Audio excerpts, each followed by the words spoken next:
मुंहिंजो नालो दिव्या चंदीरमानी आहे ऐं मां बैंड्रा खार वेस्ट में रहंदी आहियां।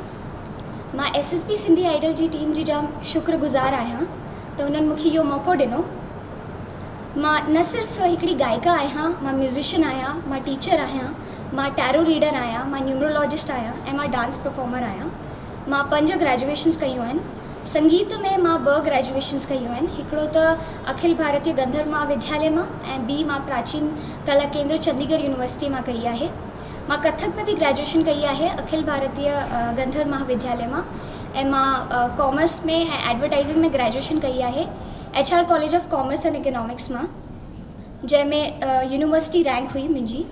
ऐं मां पंहिंजो मास्टर्स कयो आहे जय हिंद कॉलेज मां, जंहिंमें न सिर्फ़ु सॼे कॉलेज में मूंखे अवल नंबर हासिलु थियो ऐं सॼी यूनिवर्सिटी में बि मुंहिंजी रैंक ठही। मां घणनि ई ॿोलियुनि में ॻाए सघंदी आहियां, चाहे उहो भारतीय भाषाऊं हुजनि या विदेशी भाषाऊं हुजनि। मां फ्रेंच में बि डेल्फ B1 हासिलु कयो आहे ऐं फ्रेंच एजुकेशन मिनिस्ट्री मूंखे डेल्फ B1 जी डिग्री सां नवाज़ो हो।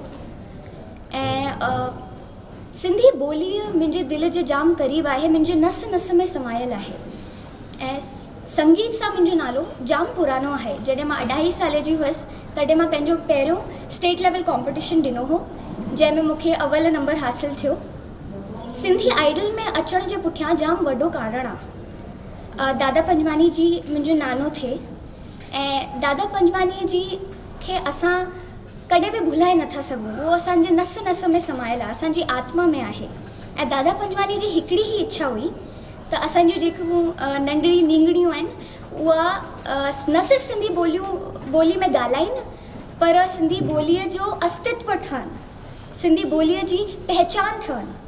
त ओड़े ई मक़सद सां मां सिंधी आइडल में आई आहियां। तव्हां सभिनी खे मुंहिंजो प्यार भरो नमस्कार। जय झूलेलाल।